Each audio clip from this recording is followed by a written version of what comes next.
Assalamualaikum warahmatullahi wabarakatuh. Senang sekali bisa bertemu lagi dengan saya, tentunya di channel YouTube Jadul Gaul.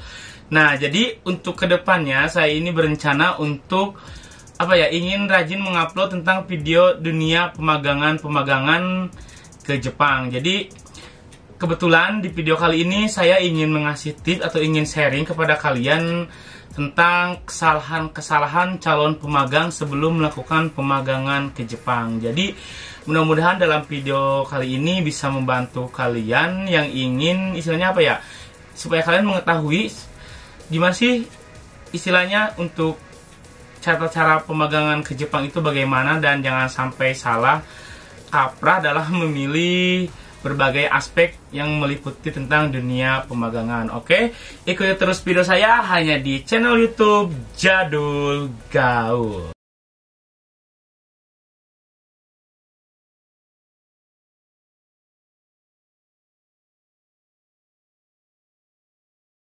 Nah, biasanya apa aja sih kesalahan-kesalahan calon pemagang? Biasanya calon pemagang, terutama untuk anak yang baru lulus, itu biasanya mereka itu asal masuk ke LPK. Jadi seperti yang udah saya jelaskan di video sebelumnya, di situ saya menjelaskan tentang tips cara memilih LPK. Jadi kalian itu jangan salah kaprah untuk memilih LPK tempat belajar bahasa Jepang. Walaupun LPK itu belum swastanya belum SO atau Senior Organization, setidaknya kalian terlebih dahulu menggali informasi dari LPK tersebut. Apakah top record dari LPK tersebut itu emang benar sudah bekerja sama dengan LPK SO, ataupun mereka istilahnya sering mengirimkan ke LPK yang terpercaya gitu, yang sudah bisa memberangkatkan siswa-siswanya ke Jepang, dan juga bisa memberangkatkan kalian itu mengikuti tes atau yang melalui tes jalur pemerintah ataupun IM Jepang. Jadi usahakan di dalam tips memilih LPK ini kalian harus jeli, karena banyak juga sekarang itu marak LPK yang hanya meraup keuntungan semata, istilahnya cuma belajar doang, tetapi kalian tidak diikuti dalam tes-tes maupun ke SO yang sudah swasta ataupun ke IM Jepang. Jadi harap berhati-hati dalam memilih LPK sebelum melakukan pemagangan ke Jepang.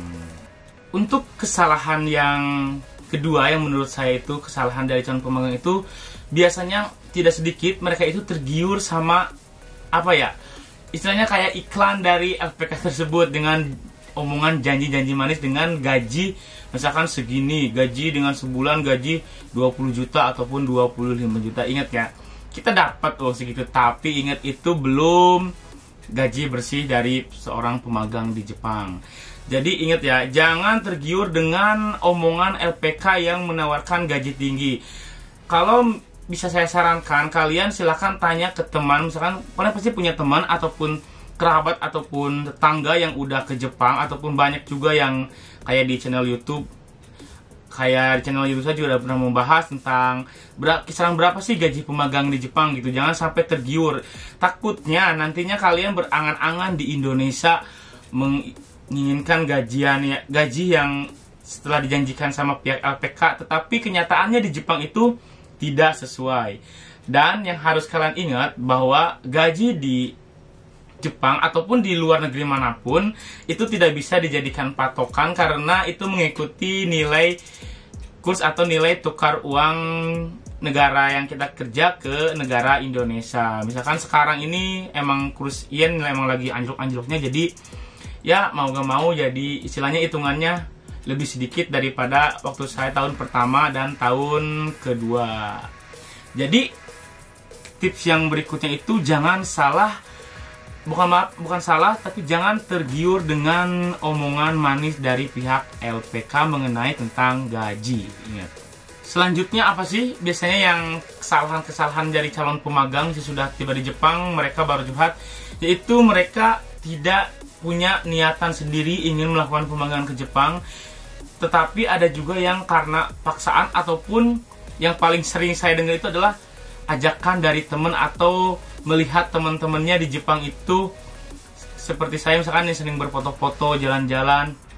Ingat ya, di Jepang sendiri istilahnya pekerjaan kita belum tentu sama dengan pekerjaan teman kita yang di Jepang.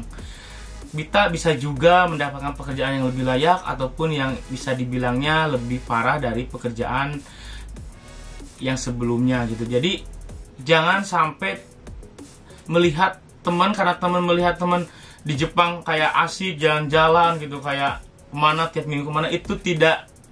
Jangan pernah berpikir seperti itu, karena apa ya? Yang udah saya omongkan bahwa nasib seorang di Jepang ini kan berbeda-beda. Ada yang mendapatkan yang kayak di kota, mungkin ada juga yang di perkampungan, ada juga yang dapat liburnya Sabtu Minggu, ada yang sistem off. Jadi itu beda-beda, ingat ya. Jadi usahakan kalau ke Jepang itu harus niat diri sendiri, jangan mengikuti ajakan teman ataupun melihat teman-teman kalian yang di Jepang istilahnya kayak senang. Itu tidak boleh dijadikan patokan, ingat ya. Jadi kalian itu harus niat dari diri sendiri itu, karena banyak sekali pemagang yang sudah sampai di Jepang.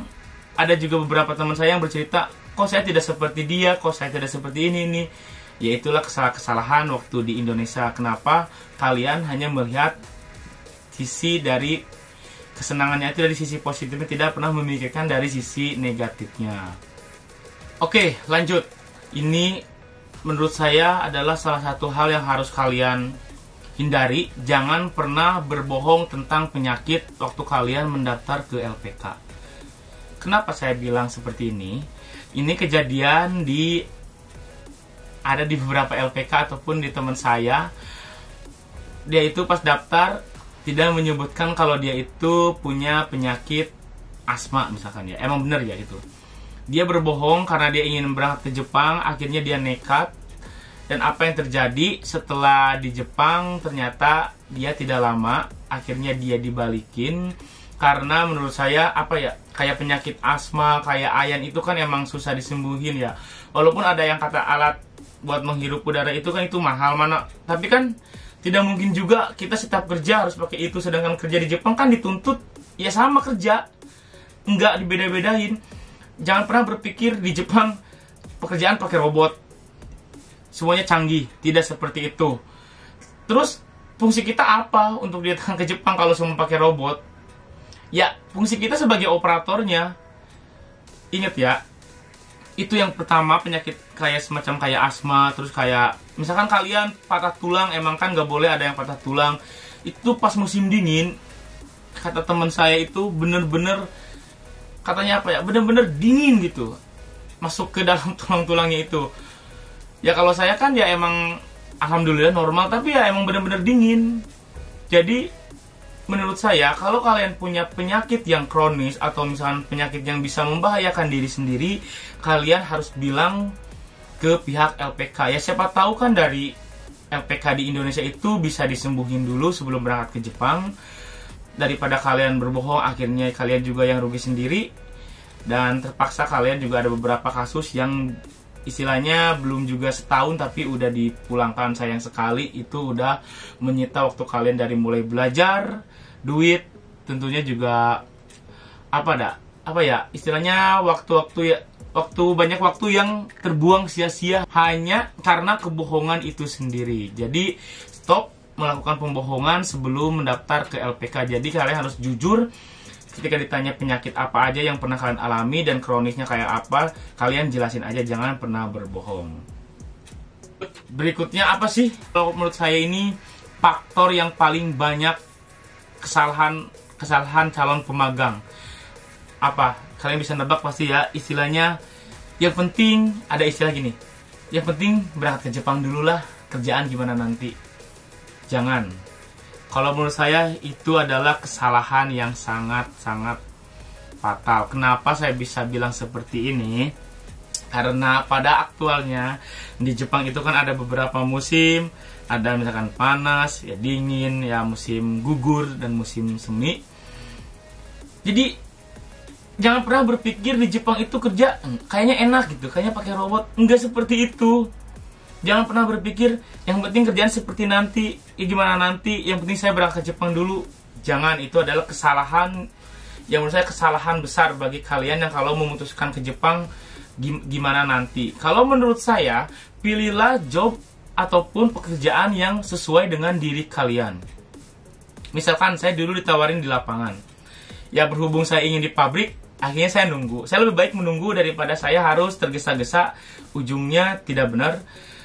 Jadi kan banyak sekali istilahnya yang, ini pengalaman pribadi saya, banyak sekali juga teman-teman saya yang udah di Jepang itu kayak, bukan menyesal sih, kayak mungkin yang bilang bisa menyesal, tapi ada juga beberapa yang kayak mengeluh, kok kerjaanku berat banget gitu. Katanya kalau panas ya benar-benar kepanasan istilahnya, nggak kayak di pabrik. Tapi kan itu yang memilih diri kalian itu waktu di Indonesia. Karena kan biasanya dari pihak LPK menawarkan, mau nggak ada job ini di lapangan, pekerjaan seperti ini. Kalau saya dulu waktu di LPK saya itu dijelasin, ini pekerjaannya seperti ini, jobnya seperti ini. Kalau saya tidak senang ya udah, saya tidak mau mengikuti seleksi di pekerjaan itu. Jadi saya menunggu pekerjaan sesuai dengan kemampuan saya. Mungkin itu saja sharing kali ini. Nanti minggu-minggu selanjutnya saya akan tetap akan membahas tentang dunia tentang pemagangan. Jadi jangan lupa terus saksikan video saya hanya di channel YouTube Jadul Gaul. Dan terima kasih telah menonton video saya dari awal sampai akhir. Terima kasih. Wassalamualaikum warahmatullahi wabarakatuh. Sampai jumpa.